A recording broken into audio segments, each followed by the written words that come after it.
নমস্কার, Indrani simple lifestyle পরিবারে আপনাদের সকলকে স্বাগত জানাই। সবাই নিশ্চয়ই খুব ভালো আছেন। আমার জন্মদিন পালন করতে আসার সময় আমার বোনের বাড়ি থেকে এই 2 লিটার দুধ পাঠিয়ে দিয়েছে।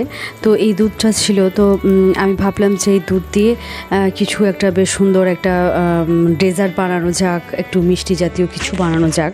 তো যেমন কথা সেরকম কাজ। তো আমি দুধটা ভাগ করে নিলাম, কিছুটা বানাবো একটু মিষ্টি দই, ঘরে পাতা নবদ্বীপের লাল দই, আর একটু বানাচ্ছি আমি কাস্টার্ড একটু ডেজার্ট। তো যেটা খুবই ভালো, ছোট থেকে বড় সকলের ভীষণ পছন্দের। তো এখানে আমি 1 লিটার দুধ দেখতে পাচ্ছেন এখনো ঘন করে নিই। প্রথমে বানাচ্ছি কাস্টার্ড ডেজার্ট, যেটা মূলত আমি বিস্কুট আর কেক দিয়ে তৈরি করব। তো এখানে দুধটা দেখতে পাচ্ছেন অনেকটা কিন্তু ঘন হয়ে এসেছে। তো গ্যাসটা আমি একদম সিমে দিয়ে দিলাম। আর এদিকে দেখুন পোরোসিলের একটা লিড যেটা আমি নিয়ে এসেছি এই সমস্ত ডেজার্ট বানাবার জন্য, যেটা ট্রান্সপারেন্ট, খুব ভালো লাগে দেখতে। আর ক্যান্টিন গিয়েছিলাম গতবার, তো ওখান থেকেই নিয়ে এসেছি। তো দেখুন মোটামুটি 545 টাকার মতো এখানে প্রিন্ট রয়েছে। তো আমরা যেখানে যেহেতু 40% অফ পাই, তো অনেকটাই কমে পেয়েছি। আর এই জিনিসগুলোর প্রতি কিন্তু আমার আকর্ষণ কিন্তু বহুদিনের। আর এই যে বার করলাম, গ্যারেন্টি কার্ডটাও রয়েছে। আর বোরোসিলের সমস্ত রকম আইটেম কিন্তু এই কার্ডের মধ্যে রয়েছে গ্যারেন্টি কার্ড। এটা একটা লিড, এয়ার টাইট কন্টেনার বলতে পারেন। তো ভীষণ সুন্দর, এগুলো বোরোসিলের তরফ থেকে সমস্তটাই রয়েছে গ্যারেন্টি কার্ড। তো খুব পছন্দ হয়েছিল। আর এই সমস্ত জিনিসের জন্যই কিন্তু এই কন্টেনারটা আমার ব্যবহার করা। তো এখানে দেখতে পাচ্ছেন মোটামুটি দুধটা ঘন হয়ে এসছে। আর এখানে আমি দিয়ে দিলাম পরিমাণ মতো চিনি, যে যেরকম খান চিনি মিষ্টি সেরকমভাবে অ্যাড করবেন। আর নিয়েছি কাস্টার্ড পাউডার, 500 গ্রাম একটা প্যাকেট কাস্টার্ড পাউডার। তো ভ্যানিলা ফ্লেভারের এই কাস্টার্ডটা প্রায়শই আমার বাড়িতে থাকে। আর দুধটা কিন্তু আমি দুভাগে ভাগ করে রেখেছিলাম। যে কাস্টার্ড যেটা মেশাচ্ছি 2 টেবিল চামচের মতো নিলাম। তো একটু ঠান্ডা দুধে কিন্তু এটা পুরোটাই কিন্তু আমি ভালো করে গুলিয়ে নিচ্ছি, যেন কোনো লাম্পস না থাকে। তো সঠিক পদ্ধতি অবলম্বন করলে অবশ্যই লাম্পস থাকবে না। তো দেখতে পাচ্ছেন, তো এখন আমি গ্যাসটা একদম বন্ধ করে দিয়ে হালকা হালকা করে আমি কাস্টার্ড মেশানো মিল্কটা অ্যাড করে দিচ্ছি। আর খুবই যদি গ্যাস অন থাকে কিন্তু প্রচণ্ড লো ফ্লেমে রাখবেন, নাহলে কিন্তু তলা দিয়ে ধরে যাওয়ার একটা সম্ভাবনা থাকে। তো সরাসরি আমি খুন্তিটা চালিয়ে নিচ্ছি। সাথে সাথে চিনির সাথে সাথে কিন্তু আমি অনেকটা মিল্ক পাউডার অ্যাড করেছিলাম, মোটামুটি 1 কাপের মতো। তো এখানে দেখতে পাচ্ছেন মিশ্রণটি আমার অনেকটা ঘন হয়ে এসেছে। তো এখানে নিয়ে নিয়েছি আমি ফ্রুট কেক আর অরিও বিস্কুট আপনি যে কোনো ধরনের নর্মাল বিস্কুটও নিতে পারেন। তো আমি এক্ষেত্রে অরিও নিয়েছি। তো খুব ভালো লাগে ডেজার্টটি খেতে। এবার আমি সাজিয়ে নেব। এখানে দেখতে পাচ্ছেন এই প্রথমে আমি কেকগুলো দিয়ে দিলাম, সাজিয়ে দিলাম। তো তারপর একটু মালাই আমি করে রেখেছিলাম। আপনারা যদি ফ্রেশ ক্রিম থাকে, এটা ফ্রেশ ক্রিম দিয়েও আপনারা বানাতে পারেন। তো আমি একটু, যেটাকে বাংলায় বলে চাচি, তো কনডেন্স মিল্ক যেহেতু ছিল না, তো সেটা আমি মালাই দিয়ে সেরে নিলাম। তার ওপরে দিলাম আমি কাস্টার্ড লিকুইড।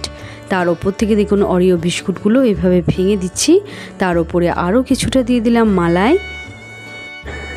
তার ওপর থেকে আবার কিছুটা কাস্টার্ড, সবটাই আমি কিন্তু দিয়ে দিলাম।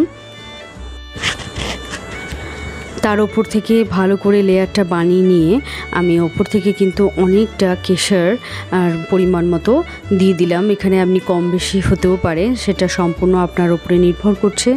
একটু কেশর একটু বেশি দিলে কিন্তু কালারটা খুব সুন্দর আসে। তো ছোট থেকে বড় সকলেই কিন্তু এই ডেজার্টটি কিন্তু পছন্দ করে থাকেন। তো আমি দিয়ে দেবো একটু ফ্রিজে। তো কন্টেনার দিয়ে ভালো করে এয়ারটাইট করে আমি দিয়ে দিলাম ফ্রিজে। যে কোনো ডেজার্ট কিন্তু ঠান্ডায় ভীষণ ভালো লাগে। তো নর্মাল টেম্পারেচারে আমি দিয়ে দিলাম ফ্রিজে। তো ফ্রিজ থেকে মোটামুটি 45 মিনিট পর আমি বার করেছি। এবার কিন্তু কেটে আপনাদেরকে দেখাবো কতটা সুন্দর এই ডেজার্টটি খেতে হয়।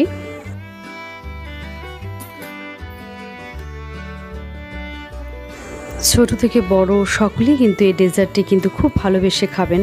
বলতে পারেন যে একদম মন জয় করার মতো একটি ডেজার্ট, যেটা আপনিও সহজে বানিয়ে নিতে পারেন বাড়ির সকলের জন্য। তারপরে বানাচ্ছি মিষ্টি দই। তো মিষ্টি দই কিন্তু আমরা সাধারণত সকলেই বাজার থেকে কিনেই খাই। তো বাড়িতে বেশি দুধ থাকলে কিন্তু এভাবে বানিয়ে নিতে পারেন।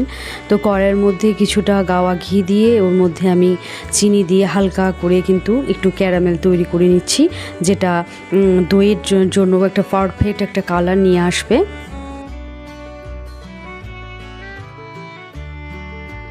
এবার কিন্তু আমার কালারটা বেশ ট্রান্সপারেন্ট হয়ে যাচ্ছে, বেশ কালারটা খুব সুন্দর দেখতে লাগছে। তো এরপর কিন্তু আমি দিয়ে দেব আমার যে দুধটা একটু ফুটিয়ে রাখা ছিল, 1 লিটার দুধ, মোটামুটি 700 গ্রামের মতো আমি করে রেখেছিলাম। এই দুধটা দেখতেই পাচ্ছেন কত সুন্দর একটা কালার এসছে। আর যেহেতু বাড়ির গরুর দুধ, সেহেতু এক ফোঁটাও জল ছিল না, সেহেতু কালারটা খুব সুন্দর এসছে। আশা করছি দইটা কিন্তু খুবই ভালো হবে। সব দুধটা দিয়ে কিন্তু কিছুক্ষণের মধ্যে কিন্তু আমি গ্যাসটা অফ করে দেব। তারপরে কিন্তু অনেক পরিমাণের দইয়ের যেটা সাজো আলাদা করে দই দিয়ে কিন্তু এটাকে আমি বসিয়ে দেব দই হওয়ার জন্য। গ্যাসটি বন্ধ করার পর কিন্তু অনেকক্ষণ আমি হাতা করে কিন্তু একটু ঠান্ডা হতে নেব, কারণ যতটা আঙুল দিয়ে দেখতে হবে যে যতটা আপনার আঙুলটা সহ্য করতে পারছে দুধটা, সেইভাবে কিন্তু দইয়ের সাজোটা এইভাবে দিতে হবে।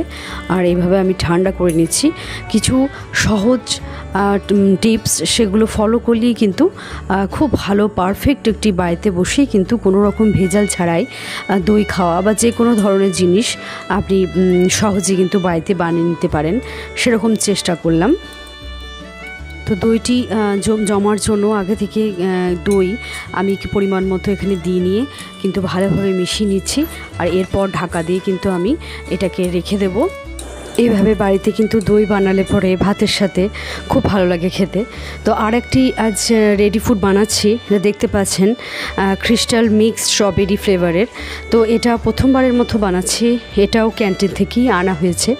তো এটা দেখতে পাচ্ছেন একটা ভেতরে যেটা একটা গুঁড়ো রয়েছে, দুটো মিশ্রণ দুভাগে ভাগ করা, তো জেলি ফর্মের। তো এখানে ইনস্ট্রাকশন দেওয়াই রয়েছে যে কিভাবে মিশ্রণটি বানাতে হয়।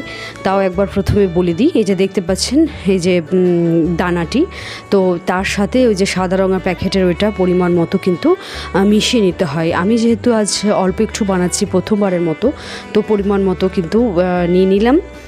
আর এটাও কিন্তু পরিমাণ মতো নিয়ে নেব, যেটা ইন্টারাকশন দেওয়াই রয়েছে। তো তার জন্য আমি গরম জল করতে দিয়েছি, ওয়াটার বয়েল করে এর মধ্যে মিশ্রণটি একটু নাড়াঘাটা করলেই কিন্তু 45 মিনিট পর কিন্তু এটা জেলি ফর্মে পরিণত হয়ে যাবে, যেটি বাচ্চাদের ভীষণ পছন্দের। তো 45 মিনিট পর ফ্রিজে রাখার পর কিন্তু আমার এইভাবে জেলিটি হয়েছিল, যেটা আপনি বিভিন্ন জিনিসের সাথে সার্ভ করতে পারেন। পুডিং থেকে শুরু করে পায়েস, ডেজার্ট বিভিন্নর সাথে কিন্তু এই জেলিটি খুব যায়। আর যেগুলো মোল্ড হয় সেই মোল্ডের সাথে কিন্তু রাখলে শেপটাও বেশ ভালো আসে। আপনাদের সাথে শেয়ার করলাম, ভালো লাগলে অবশ্যই একটা লাইক করে দেবেন। ধন্যবাদ।